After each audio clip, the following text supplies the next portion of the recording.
I'm a very big fan of the Treehouse of Horror Simpsons episodes, and for the most part, I generally love them all. And I did like episode 12, Treehouse of Horror 12, but I have to say, bits of it just didn't appeal to me as much as a lot of other Treehouse of Horrors.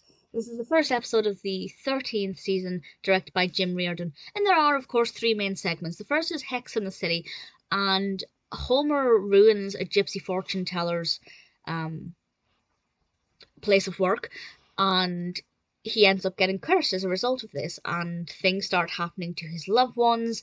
Bart's, I won't say what it is, but Bart's in particular actually visually really amused me. I have to say that I found it very entertaining. The other things I didn't think were that interesting. Things start happening to, maybe Lenny and Carl and various other people in his life, which is relatively interesting. And I did think, okay, how far are they going to take this? Who's going to have something happening to them next in Homer's life? But I didn't find it as creative as a lot of other episodes. Maybe fascinating a bit, but definitely a bit of a weak link compared to the average Treehouse of Horror.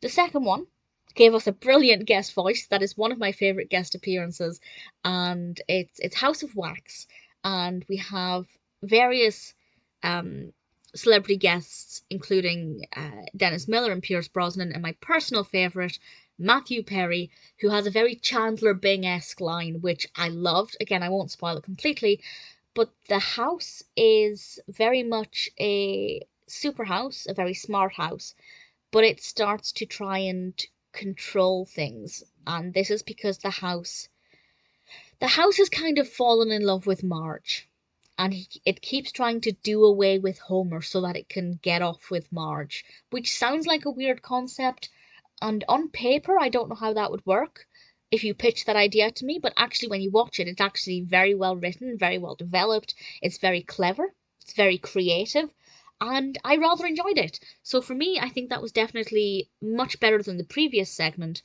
And then we get the third one, which I adored. This is Wiz Kids, and it's just completely a parody of Harry Potter. It's actually quite sweet and sentimental at one point, which I won't explain too much about, but I thought it was pretty fabulous.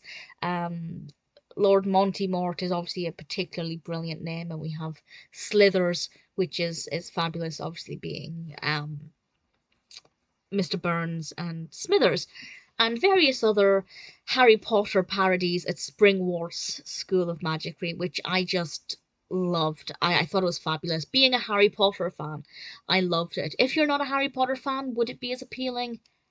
I imagine not. If you didn't understand the parodies and you didn't make any connections, maybe it wouldn't be that good. I'd be really keen to hear actually what you think of that episode if you don't care for Harry Potter, of that particular segment. But for me, it kind of increased as the episode went on. Hex in the City was, yeah, it was okay. House of Wax, pretty good. And then, oh, House of Wax, I just got that. House of WAX. Brain's clearly slow today. And Wiz Kids, I thought was even better. So the episode definitely got better as it went on. Not my favourite Treehouse of Horror, but still pretty good, and one that I think I'd pretty much always be happy to watch anyway. It'd be very difficult for a Treehouse of Horror to not appeal to me in any way. And I feel like this one's not the best, but definitely not the worst.